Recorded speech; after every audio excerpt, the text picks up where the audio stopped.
My salutations to all of you.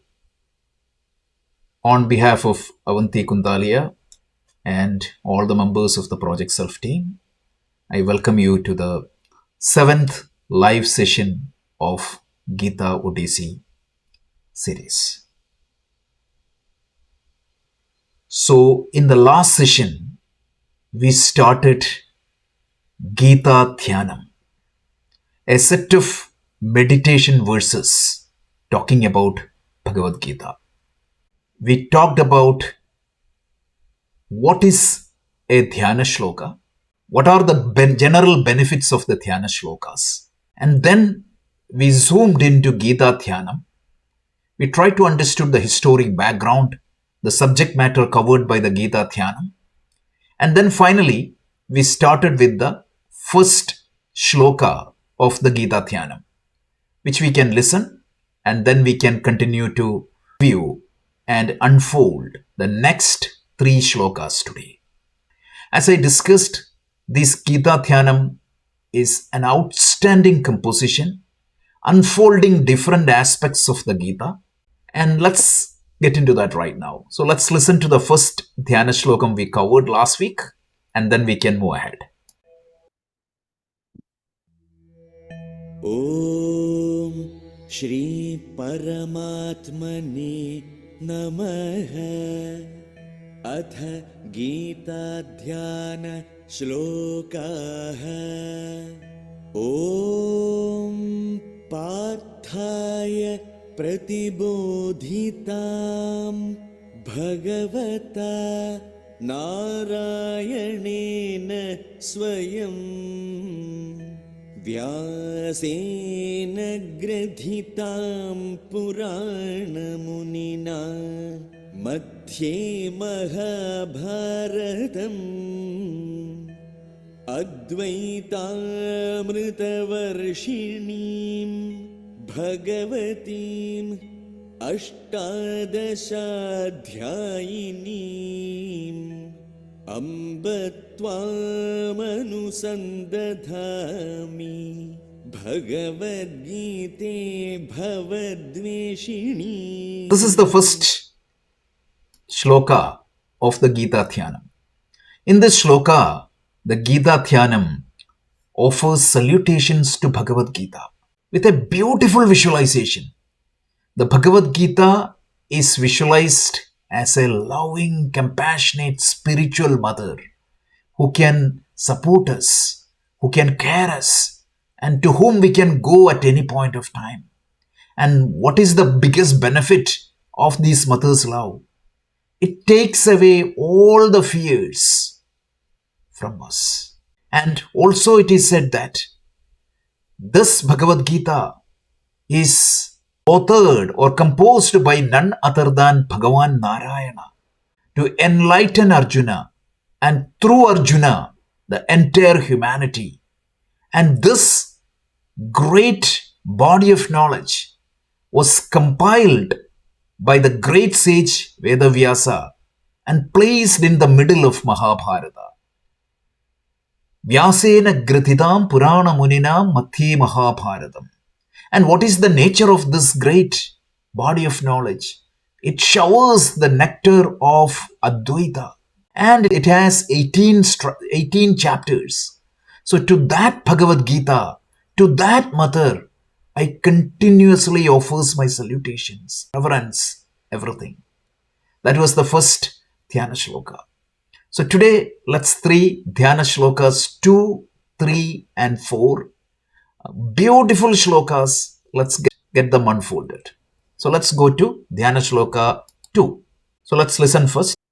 Namostute Vyasa Vishala Buddhi Thullaravindayata Patra Netra Yena Tvaya Bharata Taila Purnaha Prajwalito Jnanamayah Pradipaha.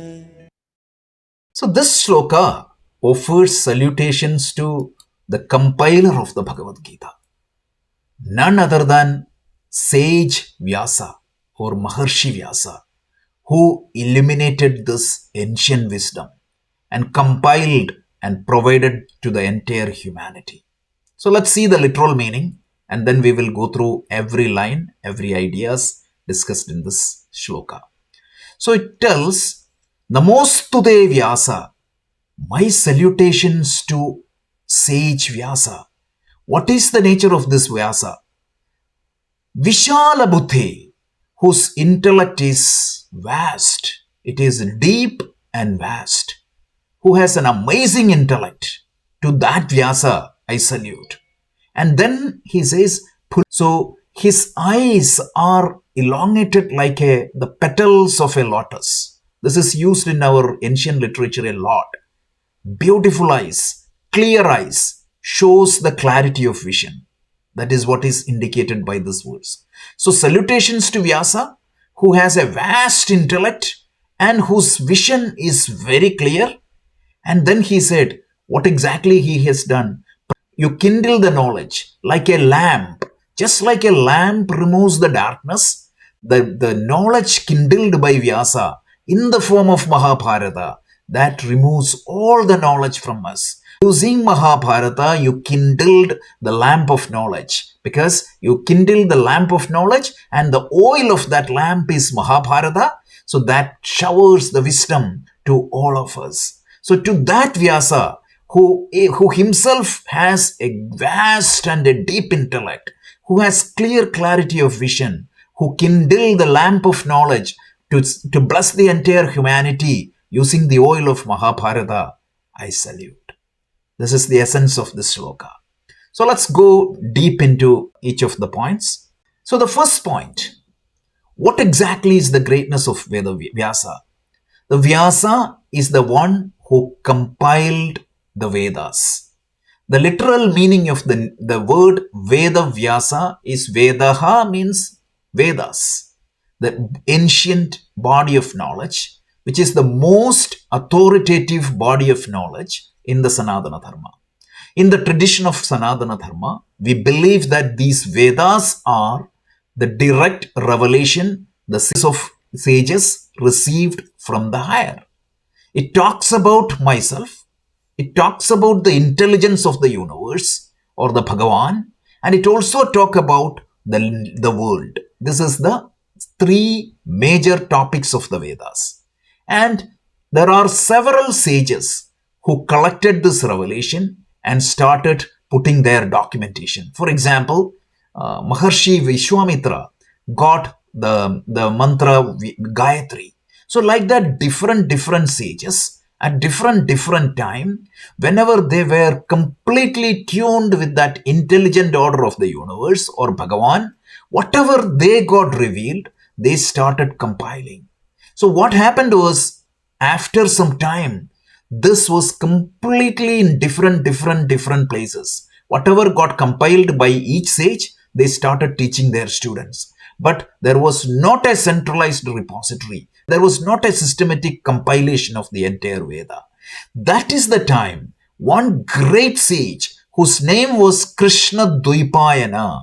Krishna Dvaipayana means one with dark complexion, Krishna Varna, and Dvaipayana means one who was born in a dweep, in an island. That is the real name of Vyasa, Krishna Dvaipayana. So this great sage, Krishna Dvaipayana, who was born to a fisherwoman, and he, because of his sadhanas, he got enlightened to the level of a Maharshi. He came and started compiling all these different Vedas, revelations of the Veda mantras, which was scattered in different places. So he compiled the entire Vedas collected from different sources, and he organized that into 4 Vedas: Rik, Yajur, Sama, and Atharva. Rik, Yajur, Sama, and Atharva. How? Whatever that is in the form of a poetry, he compiled into Rik Veda. So all the mantras, because when the sages got that revelation, some of them they put in the form of a poetry, sometimes they put that in the form of a prose, and sometimes they put that in the form of a song. So Vyasa, what he did was, he collected everything and organized all the poetic compositions into Rigveda, all the prose composition into Yajurveda, and all the song composition, all the revelations that could composed as songs into Samaveda. And then he composed one Veda which contains the poetry, the prose as well as the song, which is known as Atharva Veda. So there are four Vedas: Rik, Yajur, Sama, Atharva. Rik is Padya Pradhanam, which is the poetic form. Yajur is Gadya Pradhanam, which is the prose form. And the Sama is Gana Pradhanam, or the song form. And Atharva is a compilation of all these songs. So he beautifully compiled the Vedas like that. And then, even within one Veda, he organized the content into four sections. The first section is known as Mantras, which is the revelation about a particular form of the Ishvara. So, for example, you can visualize the Ishvara in the form of Gayatri, Mother Gayatri. You can visualize the form of Ishvara in the form of Rudra. So, each of this composition reveals certain aspect of the reality of the universe. That is what is mantra. And the second portion of the Veda is called Brahmana. There is nothing to do with the Brahmanas like the modern day Brahmana. Brahmanas means how these mantras can be used in various type of rituals. In ancient times, one of the mode of worship was rituals called yajna. How these mantras can be used in yajnas. That is what is known as like the Brahmana portion. And the third portion is known as Aranyaka. Aranyaka is how these mantras can be used as meditative practices. So, mantras is the actual revelation or certain insights into one aspect of Ishvara. Then what happened? The yajna is how these mantras can be used in rituals or yajna. That is called Brahmana.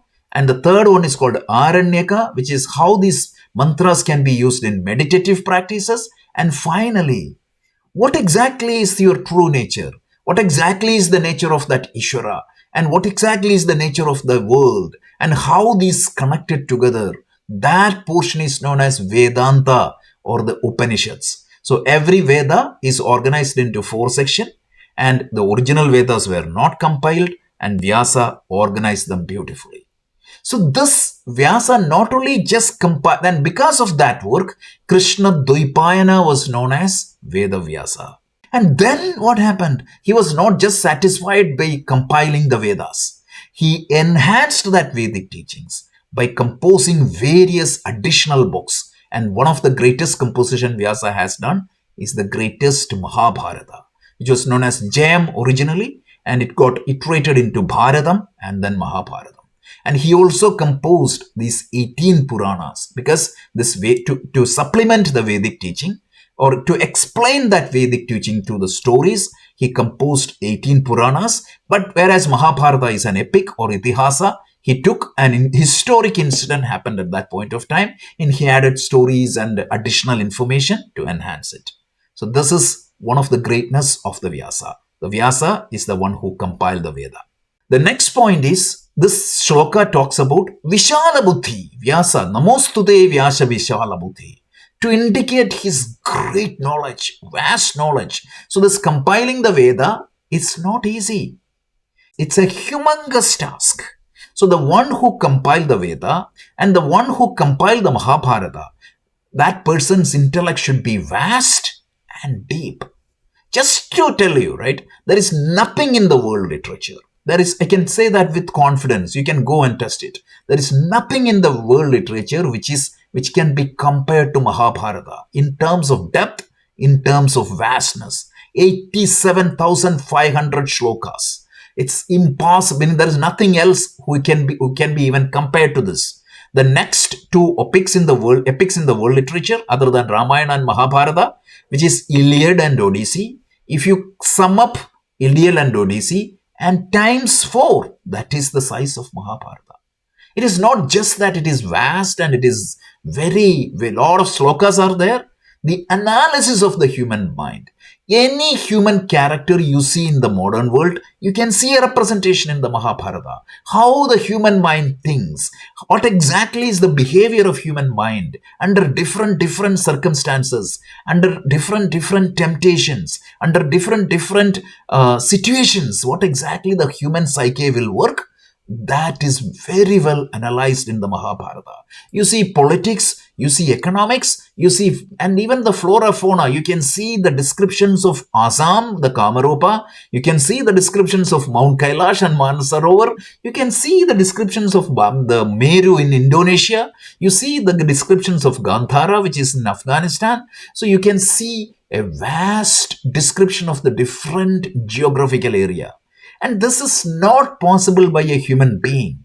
Imagine, Vyasa is living in an age where there is no internet connectivity, there is no Google, there is no ChatGPT. So everything is coming from his intelligence. And that is why he is called as Vishala Buddhi. And there is a famous verse, Vyaso Chishtam Jagat Sarvam. Everything, meaning everything, every other literature work or in the universe is what happens. It is Vyasa's taken, at least it was influenced by Vyasa. This is what is known as Vyaso Chishtam Jagat Sarvam. Every movie created, every song created, every story is created will have some influence of Mahabharata, knowingly or unknowingly. That is why there is a Mahabharata itself gives a beautiful shloka. It tells, Yadihasti says, whatever here may be found elsewhere. But what is not here cannot be found anywhere else. This is such a bold statement. And you can, if you go to Mahabharata, you see that this is literally true. Because Mahabharata Adi Parva talks about this verse. It's not like an arrogant statement, but it's a fact. You all can go and verify. This is such a profound literature, and all the greatness goes to Vyasa, sage Vyasa. And then the Dhyana Shloka tells, Bullara Vindaya Ayatapatra Netra, means the leaf of a lotus. So his eyes are described like beautiful, fully bloomed like a lotus petals. That is what the Vyasa's eyes described. This is a common description you see in our ancient literature, right? The eyes of a person. Because the eyes are emphasized symbolically because the clarity of the vision. And Vyasa is known for the clarity of the vision. What does that mean? It's not that his eyes are like very beautiful or like that. His eyes may be beautiful, may not be beautiful. But the clarity of vision or the usage Pullara Vindaya Tapatra Netra here means his ability to see things as they are. When I see things, I always color that with my own vision, my own additions and deletions. But Vyasa is known for his clarity. So that is the usage. And then what he said, build a lamp of wisdom. Usually what a lamp does, it just removes the darkness. So Vyasa he created a lamp of wisdom. What? In the form of Veda, compilation of the Veda, in the form of Mahabharata. All these great work Vyasa has done, they illuminate spiritual knowledge. And what exactly is the fuel of this lamp? Mahabharata. The great Mahabharata. The Mahabharata has almost multiple human situation, which helps you to understand life, which helps you to understand the impact of dharma. Mahabharata has Bhagavad Gita. Mahabharata has there are so many, Vishnu Sahasranama. There are hundreds of thousands of great quotes in Mahabharata, great stories in Mahabharata, great illustrations in Mahabharata. And because of that greatness, Mahabharata is known as the fifth Veda. That is what people call Mahabharata. And this Mahabharata, as we talked earlier, in a large canvas, enhances the Vedic knowledge. It provides a vast background and different characters with hands and legs who demonstrates the values described in the Vedic vision. So that is what Mahabharata, which enhances the Vedic vision. So the summary of the salutations to Vyasa, because the second shloka salutes to the great sage Veda Vyasa. He is described as one with vast intellect. His eyes are compared with a lotus petal, symbolizing clarity and beauty. And he's known for his clarity. And what is his greatness? He kindled the lamp of wisdom using the Mahabharata as the oil. So that covers the second sloka. So let me request Avanti to add her thought on this sloka. Namaskar. So, what I would like to bring your attention to and rest your attention upon is the fact that Sage Parashar Sage Vyasa is glorified to such an extent. This immediately vetoes all the misconceptions we have around the caste system in India. Because just a little bit of history over here, Sage, which is written in the book as well, Sage Vyasa was born to Sage Parashar and a fisherman Satyavati. So first of all, that union itself completely puts aside caste system or the hoo-ha around it. And secondly, this very dark-looking child who was a fisherwoman's child, went on to become the compiler of all the Vedas. And there is no teacher in any tradition that would not salute Vyasa first. So you need to remember this introduction and this particular verse in the Gita Dhyanam that has offered the highest salutations to Sage Vyasa when we come to those chapters or to those portions in the Bhagavad Gita that talk about caste system. So this itself, right in the beginning, right in the Dhyanam, if you pay attention, it completely eradicates all of those misconceptions. Other than that, I think all the other points, he was known for the vastest intellect that one can imagine. In fact, I know a lot of teachers of Gita who actually meditate upon Vyasa before taking up any classes and, try to embody his essence into what they do. And I think that's a good thing for us now that we understand this verse also to probably learn this verse and before we study to try and repeat this verse, because tapping into the essence is like getting the blessings for a fruitful study. And clarity of vision. I mean, just to think of the immensity of what is going to be said now in Bhagavad Gita, it cannot come from an uncluttered, from a cluttered intellect or cluttered vision. And that itself inspires us to become as clear as we can, right, through our study and through our practice of the teachings of the Gita. So remember this always, what Vyasa's origins were, very, very humble origins, and what he went on to do for Sanatana Dharma for eons, forever. I mean, this is what's going to take the whole world that follows right up to self-realization. Thank you. Thank you, Avanti. That's a great addition to what we covered. So let's continue.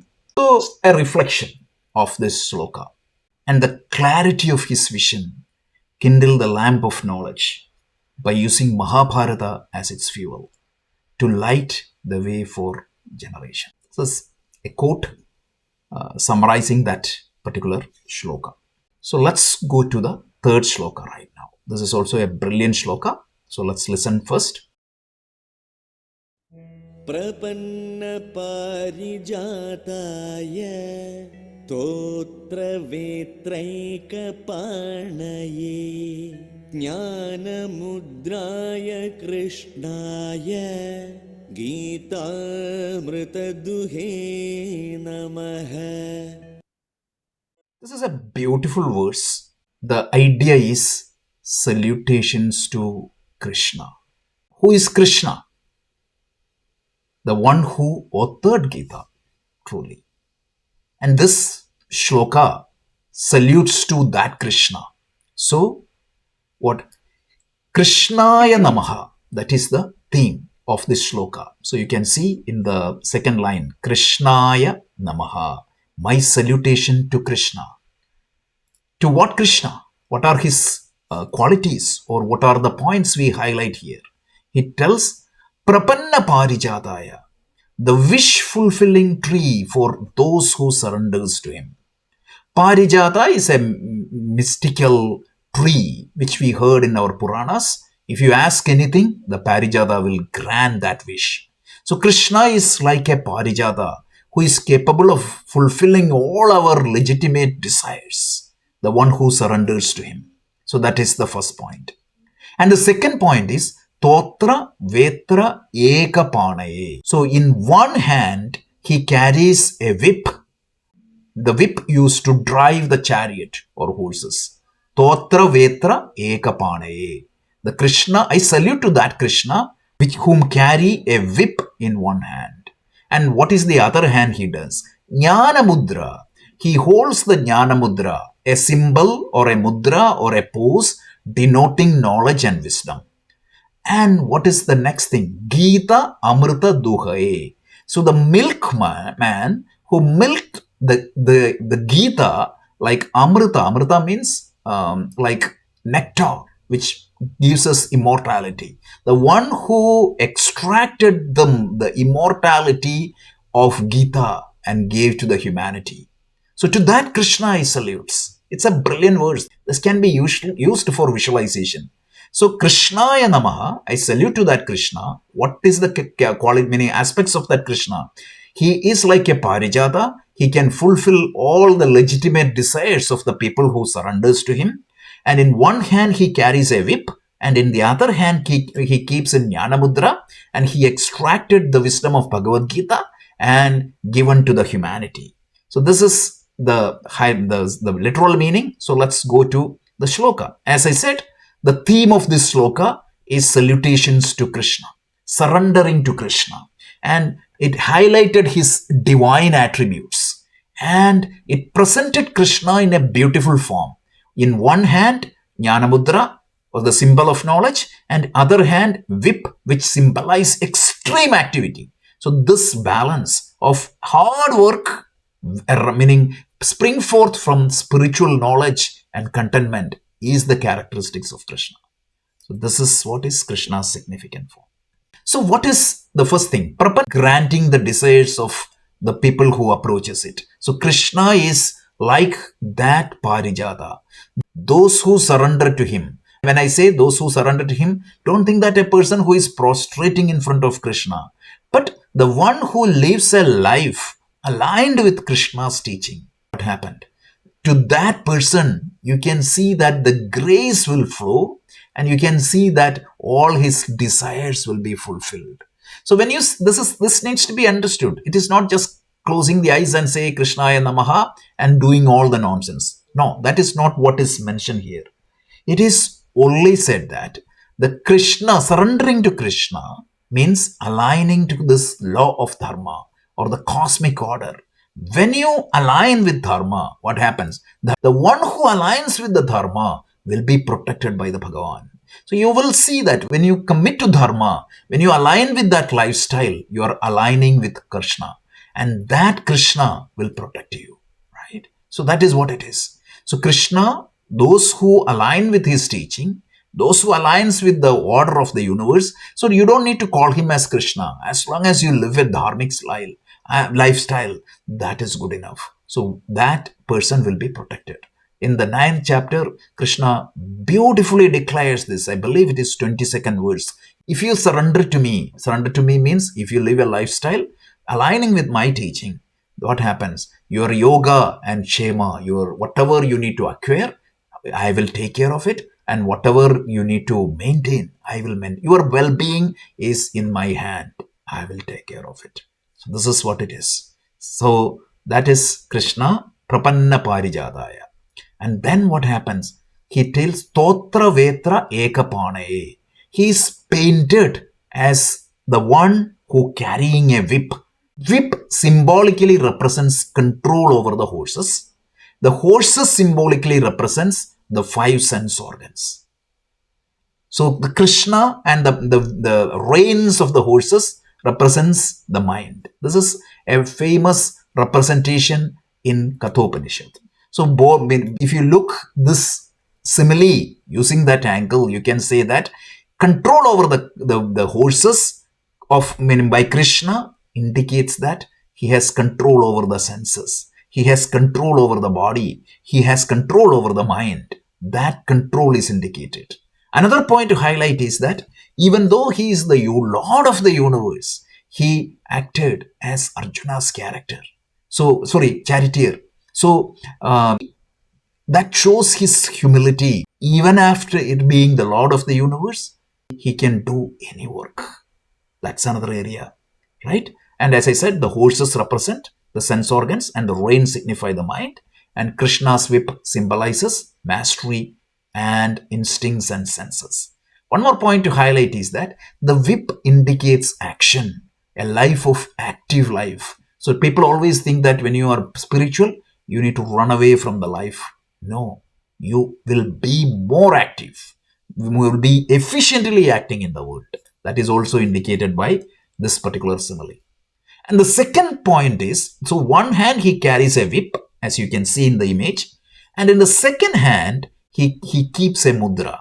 The mudra is known as Jnana mudra. And this particular mudra or the pose, it signifies the knowledge. So his exceptional mental control is arising from the profound wisdom he carries. Without that spiritual wisdom, one cannot have 100% control over the body, the mind, and the external situation. So this Jnana mudra is also known as Chin mudra. It holds a significance in the Vedantic and the yogic traditions. It symbolically represents the Vedantic teachings of the Bhagavad Gita or the Upanishad. What is that? Tat Tvamasi. Thou are that. The essence of me is the essence of Ishvara. So let's try to understand. What is this Jnana mudra? It is the symbol of knowledge. How do you form the Jnana mudra? So 3 fingers join, right? So the 3 fingers you keep separate from the index finger. And then you create a circle by connecting the thumb and index finger. The thumb represents the Brahman or the absolute reality. And the index finger represents the individual in me. So by connecting the thumb and index finger, by forming a circle, it tells me that the essence of me and the essence of Ishvara are completely different. That's what it is. So the circular gesture indicate that it is the inseparability of the individual self from the truth of the universe, which is the Brahman. And the other 3 fingers represents body, mind, and intellect. They are instruments, and typically what happens, I get identified with the body, mind, and intellect, and this Jnana mudra suggests that the true essence of me, who I am, is not the body, not the mind, not intellect. That is why they stand separate, and the self in me is essentially the self of the universe or the reality of the universe. So this is such a beautiful symbol, and that is what is explained. And this symbolism of this Jnana mudra, it talks a little bit about the human ability of the human being in knowledge seeking, right? In the whole universe, right? Out of all in the portfolio of the living being, only human being has this inclination to seek knowledge. The other animals has the knowledge, but they don't actively seek knowledge. You may need to train them, or the knowledge will come to them programmed. That is how they work. But you and I, all the human being, we go and seek knowledge. And whatever we are doing is also seeking knowledge. So the ability to represent the external information, that is knowledge, and also evaluation of that information and acting according to that information is part of this knowledge. So this Jnana mudra, the ancient sages of India used as a unique capacity of the human being, as a symbol of knowledge seeking, and why the human index finger and thumb is selected. That is the next question, right? This uniqueness of the human hand, the ability to form the Jnana mudra, the ability to connect the index finger and thumb is a unique characteristics of the human being. Even the chimpanzee or the gorilla, you cannot see the ability to connect the index finger and the thumb. And see this, when you connect the index finger and the thumb together, you can see that you get a lot of efficiency.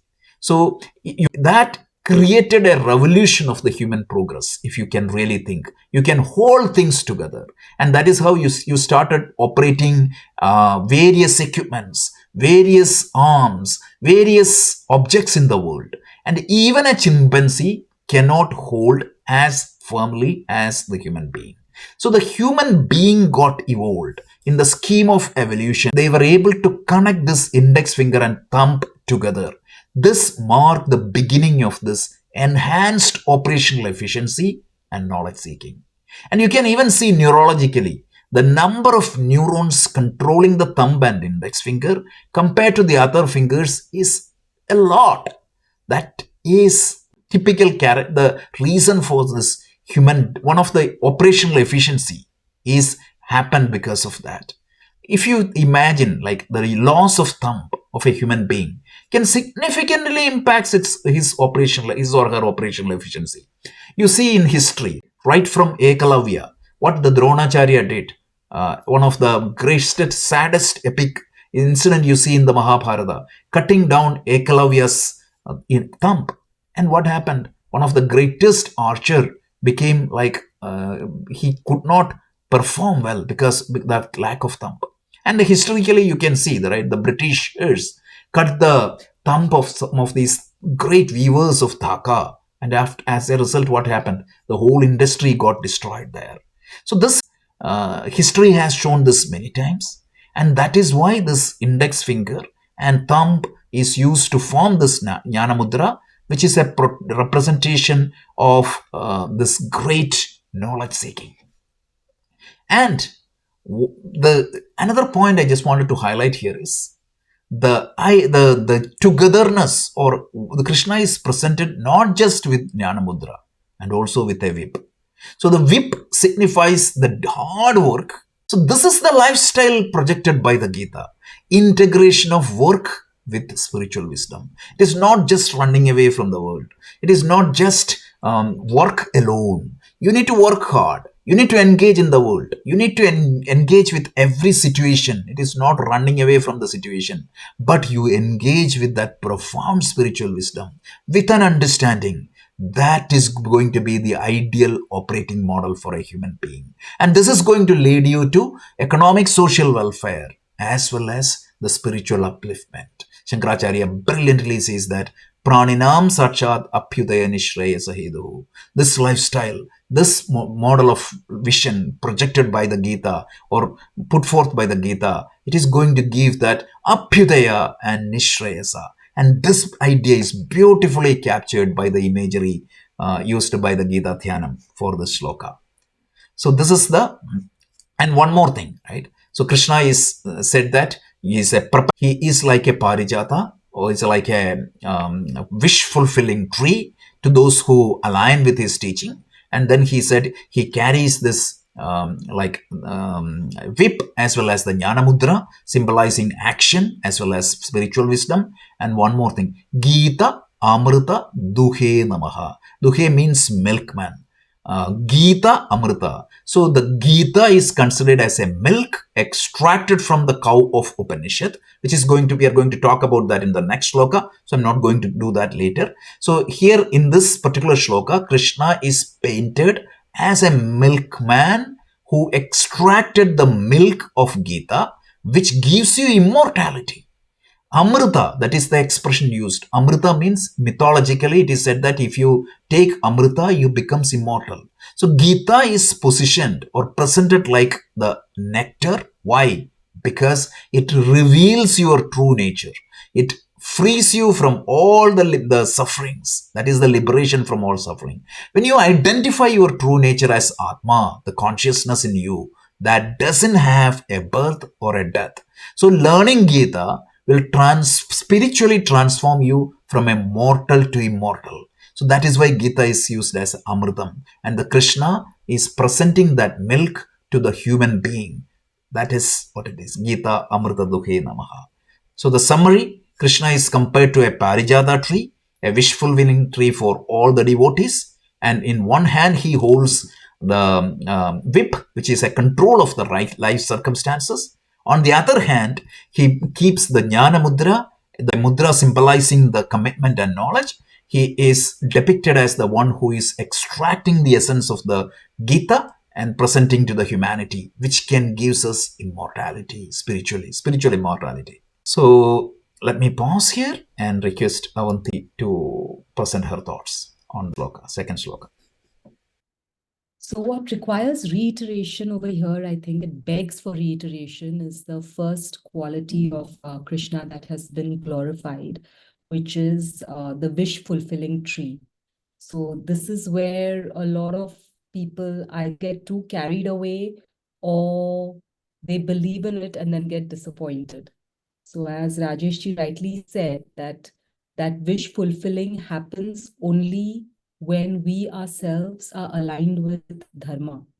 There is a very interesting declaration of Krishna further down in the Bhagavad Gita. It's going to take us a few years to get there, but to that particular shloka where Krishna declares that I am desire, not opposed to dharma. So he actually says even the desire that we have is nothing but the self, it's nothing but the Atma, you know. And as long as it is not opposed to dharma, it will be fulfilled. So if you just take a bird's eye perspective, zoom a little bit, and just go to the basic essence of why we are here. We are here because of our vasanas. We are born because of our desires. And obviously, when the goal of human life is self-realization, there is something that stands between us and self-realization at this moment, and that is desires. So understanding that, there definitely has to be a game plan in place for us to exhaust each of our desires. Only then we can get to God realization, correct? So it's not something that we have to suppress or we have to deny or we have to put aside. We have to exhaust them either through intelligent exhaustion or we have to transcend them through knowledge.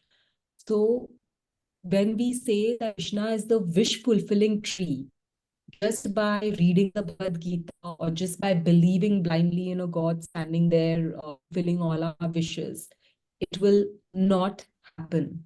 Even when you look at something like when we talk about luck in the Western world, it's so beautifully defined as when preparedness meets opportunity. That is luck.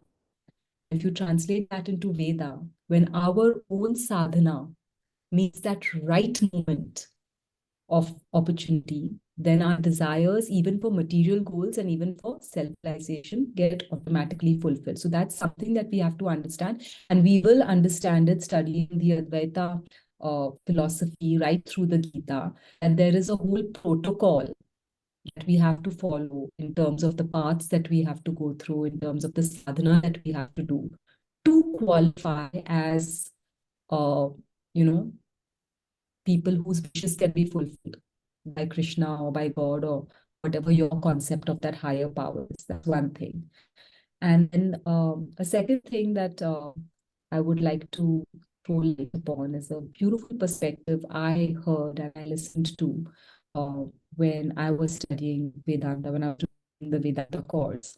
And it's very good for beginners, if there are any beginners over here, is when we see this image of Krishna with the whip in one hand and the Jnana Mudra in the other. Yes, absolutely. The first foremost interpretation is that we should be very actively involved in the world, but always have wisdom backing us so that we do the right thing and we fulfill our desires properly and, you know, go about everything in a good way so that we are on the line of dharma. But for a beginner standpoint, there's this beautiful perspective of how this image is interpreted, and it is the Krishna standing with the mudra and the Krishna and the same Krishna with the whip in the hand is, and the self body is that self, that Atma, that every one of us has within us. We may differ in our bodily capabilities, we may differ in our mental capabilities, we may differ in our intellectual capabilities. But as far as Vedanta preaches, we are exactly the same. where the Atma is concerned. Nobody has less or more of it. We all have the same amount. Why are some people able to exude more of it or achieve more of it than others? It's simply because of the uncluttering of desire and karmas and all of that. So, taking that in mind, when the Atma is the same, there are two ways that you can use this power within you. One way is, of course, beautifully explained by Rajeshi, the Jnana Mudra. This is the body, the mind, the intellect, and this is your ego or your aham, your individuality. So you separate from the body, mind, and intellect, and you surrender to the self. This is the Atma, this is the self. So you can use that entire Atmic power you have within you to go behind this goal. Or the whip in the hand is, what does a coward do? He gets up in the morning and he goes out, takes all the cows into the pastures and makes them graze all day. They're just chewing, eating, digesting. In the evening, he brings them back, puts them to sleep, only to wake up again in the morning and again follow the same routine. Day after day, night after night, for years, this is what they're doing. And that's exactly what we do. Without the knowledge, all we are doing is we are waking up with a whip in the hand, taking our five senses into the pastures of sense objects, feeding them, indulging them, fattening them, bringing them back to sleep in the night. Again, next morning, doing the same thing. And this is not only through day and night and through a year or a lifetime, we are doing through lifetimes. So again, as Rajesh said, that the human life is one opportunity we have to really use our Ichha Shakti, our willpower, to find out what this truth is, what this absolute union is, and align to this first. And with this knowledge, do the basic that is enough in the world to exhaust our desires, transcend that, and join with the self. Thank you. Thank you, Avanti. That is beautiful. So let's continue. So a quote again for reflection here is, holding a whip in one hand to tackle life trials and a Jnana Mudra on the other to remain anchored in that infinite wisdom. This is the message Krishna is showing. Krishna carries every sincere seeker out of the turmoil into the freedom. This is beautiful. This mudra is beautiful. This is popularly a yogic mudra, which you can see Krishna always uses. So let's go to Shloka 4. सर्वोपनिषदो गावः दोग्धा गोपालनन्दनः पार्थो वत्सः सुधीर्भोक्ता दुग्धं गीतामृतं महत्. Again, a beautiful shloka with a lot of similes.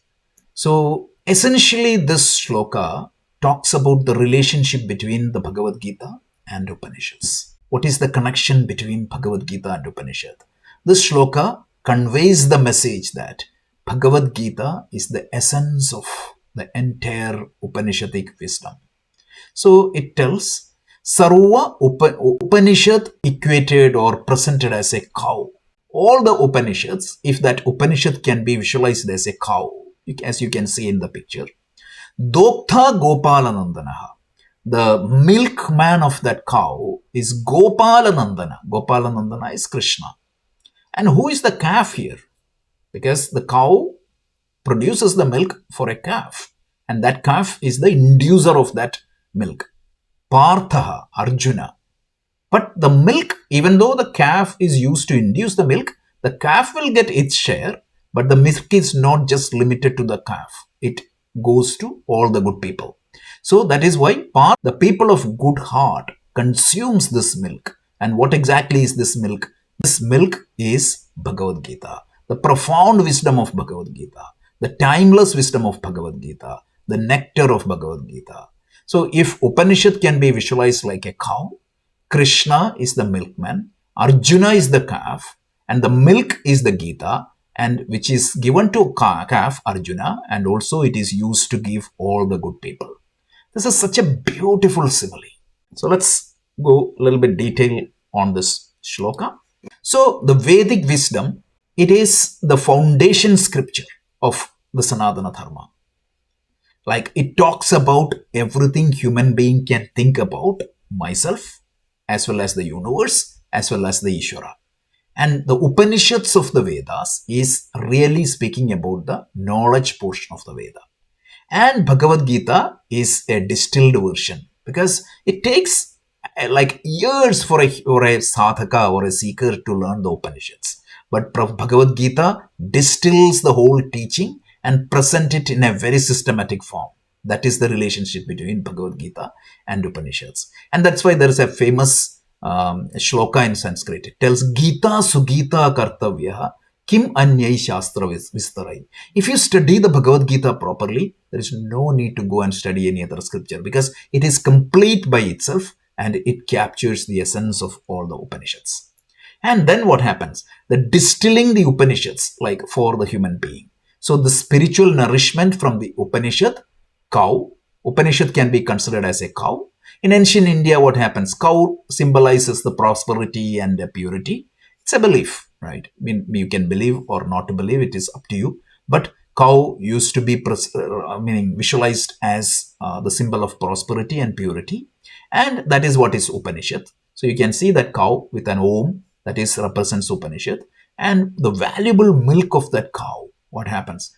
It needs to be milked, and Krishna is the milkman. It covers different topics. It distills the wisdom of Upanishad into a form which can be easily consumed by humanity. Milk can be easily consumed by humanity.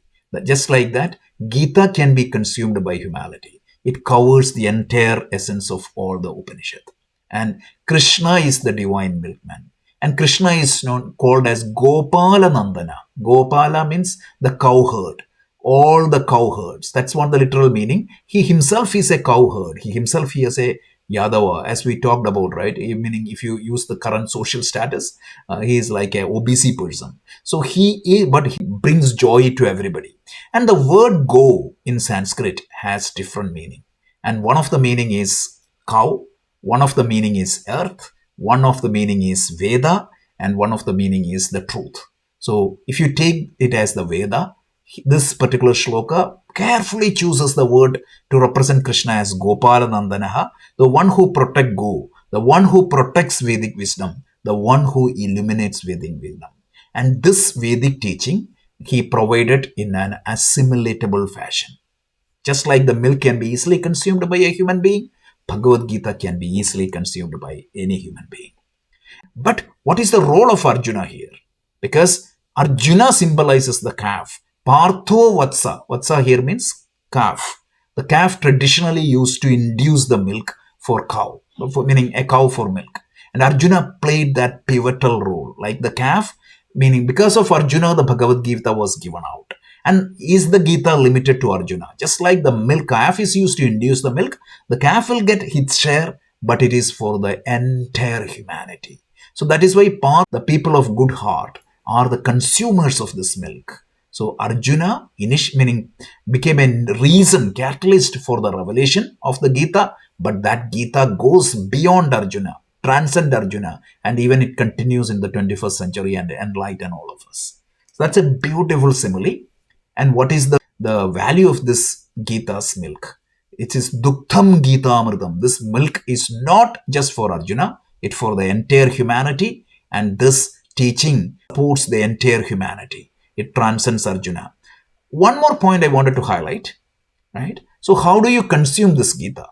So if you go and sit and put flowers in front of the milk, or if you just praise the milk, oh milk, you are great, you will enhance the health, that will not support us. For us to get benefit from that milk, you need to consume that milk and make sure that that milk is digested into our system.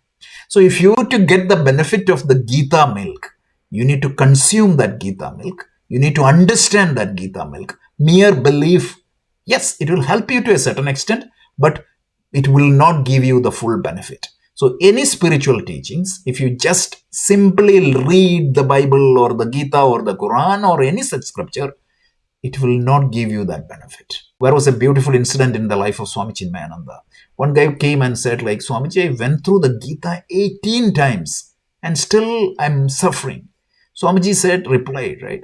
You allow the Gita to go through at least once through you. That is going to change. So that is very important. So the simile of milk is clearly communicating that message. And the Gita is a timeless message. It is the foundational source of spiritual knowledge for all the wellness. It is termed as Amrita, immortality. Immortality means spiritual immortality. It's not that you won't die because of studying Gita. No, your physical body is going to die. That is the law of the nature. But you will understand your true nature, and that is why it is known as Amrita. So this is the summary. The summary is Gita is the essence of Upanishads. If the Upanishads can be considered as a cow, Gita is the essence of that, the best product of that cow, milk. And Krishna extracted that milk for us using Arjuna as a calf. And Gita's original wisdom is not created by Krishna or Vyasa. It is the essential Upanishadic wisdom. So that covers Shloka 4. Avanti, you want to add your thoughts here? So I would encourage all of us to just sit with this visualization of the cow, the grass, the calf for a little bit to understand this. Now, the grass, if you have watched cows feeding or if you've watched cows fodder, it's very dry. It's very, it doesn't look appealing. And yet, it's not like all the variety of food that we eat, or even other animals like dogs and all also eat much more interesting food than what a cow eats. So it's very dry. It's very, in Hindi we use the word sukha, And yet, without the cow consuming that dry grass, there is no way that she can give the life gifting or life enhancing nectar, which is milk. In the same way, the Upanishads, if you have no background of spirituality, I would say even if you have a lot of background of scriptures, the Upanishads are extremely hard to approach, to read, last of all to understand. I mean, it baffles me, and I'm guilty of the same. At left, right, and center, without any background, to just start picking up the Upanishads and try to read and try to interpret something. It is impossible. Like in one Upanishad, it will be said, go do karma. That's it. How do you understand? What is karma? What type of karma should we do? The Bhagavad Gita has spent an entire chapter on what is karma, and through the 18 chapters has advised us many ways of how to go about it. So it's so dry and it is so impossible to understand.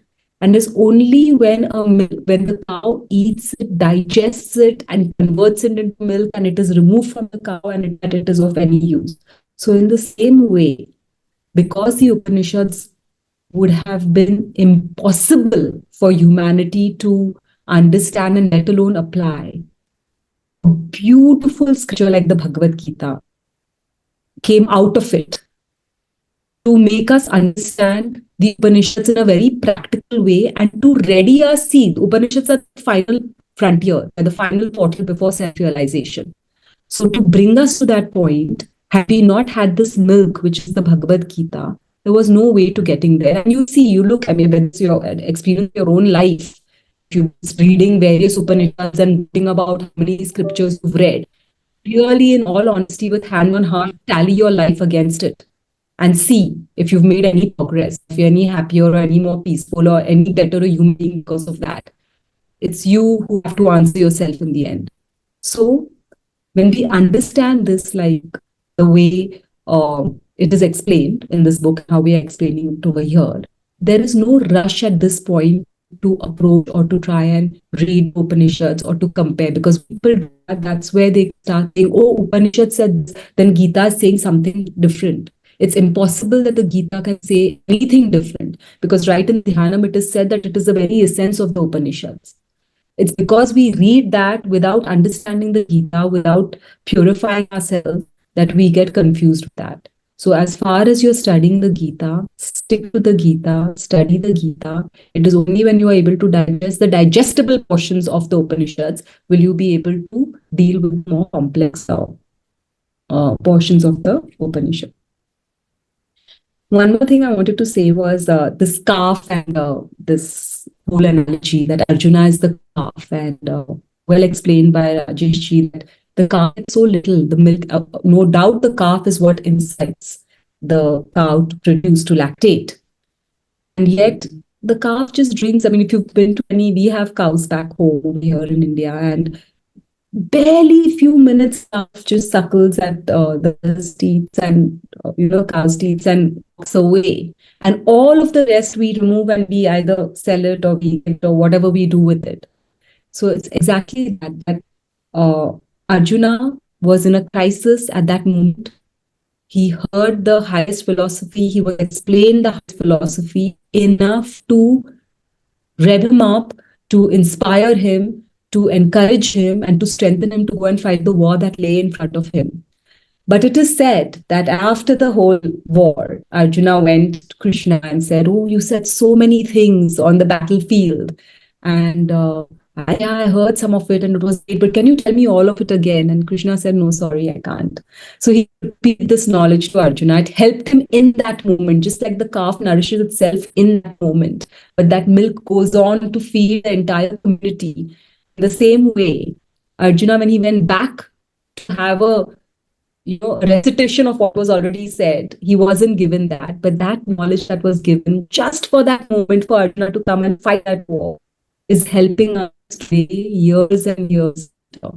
So that's another thing that you should really take to heart and contemplate over, and understand how, in what a great way, that one crisis of Arjuna and the knowledge sprung out of that crisis to address that crisis is helping us today.